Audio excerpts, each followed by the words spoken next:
got you on about a Signal 4. I have, but like I say, the audio definitely lifted up there, it did. It doesn't make much difference really, to be honest. You know, when you see people running 200 watts and things, it's not making a lot of difference. But yeah, that's a lot better. Are you, I think you must be running it off the cigarette lighter then. I am. The battery on my car's in the boot. It is. It's a bit awkward to run wires through. Well, I never think it's a good idea to run it off the cigarette lighter personally. You get a lot of problems that way. I'm surprised it's running full power through that. Although some of the modern cars have 20 amp cigarette lighters, don't they? They used to be 10 amp. Yeah, it's definitely a big improvement. It's made a big difference to your audio, like. I've just I've got the NRC on both transmit and receive set at 3 there. And I say I'm getting you through there, no bother. And I just thought it might have made a bit of a difference for myself. As you say, they're not a bad little radio, these are they, for the money. I got this one from AliExpress. You're getting it quite cheap then. I'm always a bit dubious about buying stuff from AliExpress and places like that. I think they're worth every penny. Them Ares2. They're one of the cheapest SSB radios you can get, and they work really well. I'm trying to think what I paid for mine. I only paid £160 or something for mine, and it was from I don't know if it was Martin Lynch or Waters and Stanton or something like that. It was one of the big companies, and it was £160, which I thought was an absolute bargain for a sideband rig. Yep, definitely is. This was $129, and that included postage, and the USB cable was in the box as well. So I programmed the UK40 in it just a couple of days ago. That's basically the same as what I did with mine. I just hooked it up the computer, put the UK40 in, and what did I do? Did I alter a couple of the Roger peeps or something? I can't remember. And I programmed 2 meters into the VHF receive, you know, the weather channels. I put 2 meters in it, so I can actually listen to the local lads on 2 meters with it. They're a cracking rig, they really are. The noise reduction works very well. It's just a pity it's got a slight delay on the noise reduction.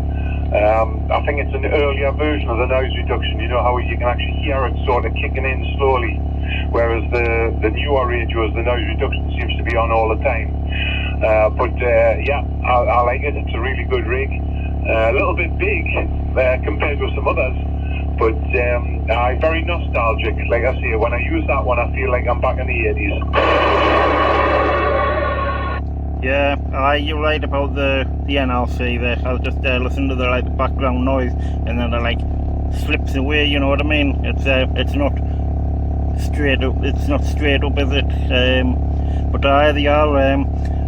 It's one of those rigs. If you like polishing and that, just crack on. They're definitely for you. And I know what you said. They are a little bit big, especially in the backside end when they're slipping away from behind you. But if it was any other way, you'd be saying it's not right. It should be either the size of that rig. But I've got the 3900 as well, the new 3900, and I haven't actually done anything with it yet. But I was thinking about wideband and that, and putting the UK40 on it as well. I've got the cable for it, so, and that looks more like the 3900. It'll be interesting to see whether they work any better.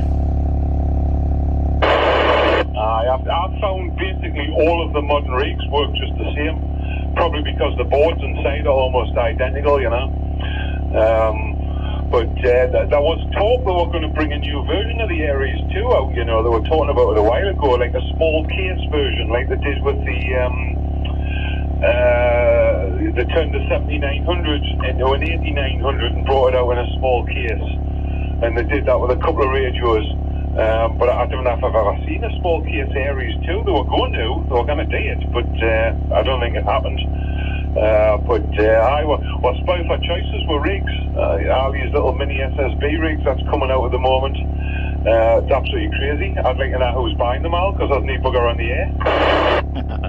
You're right there.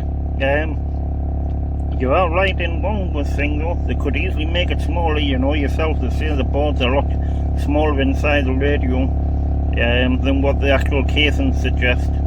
So it could easily be done. And there's something else that's just sort of, the casings and that were available second hand, available to buy. I bet loads of people would buy them and for the Superstar 360s and the 148s. I've got a bit of static over here that time. I lost a little bit of what you were saying there, but was spoiled for choice for good radios, but I mean, I haven't bought one for a while now because I've got more than what I can use, to be honest. I've got 3 or 4 radios sitting here that hardly ever get used. So yeah, I'm not that fussed at the moment. I've sort of gone off buying stuff. I've got more handsets than I could possibly ever use, and I've got just on the desk here. I've got 1, 2, 3, 4, 5, 6, 7, 8, 9, 10, 11, 12, 13, 14, 15, 16. Is that it? I've got 16 handsets sitting on my desk here, and that's not every one that I've got.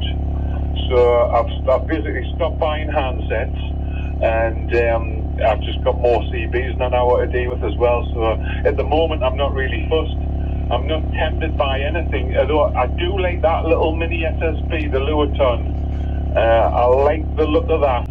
I could be tempted, but I don't know. I'm not really bothered. I've spent a load of money on CBs a few years ago, and I've decided I'm just going to sort of stick with what I've got for now. And wait for something a little bit more fancier. That's what I would be thinking.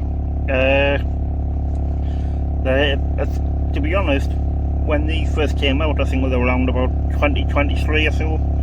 When they first came out, I thought that I wasn't really that interested in that, and I had other rigs that were sort of doing the same thing, like the Pleasant George and stuff like that, and I thought them were ideally what I wanted.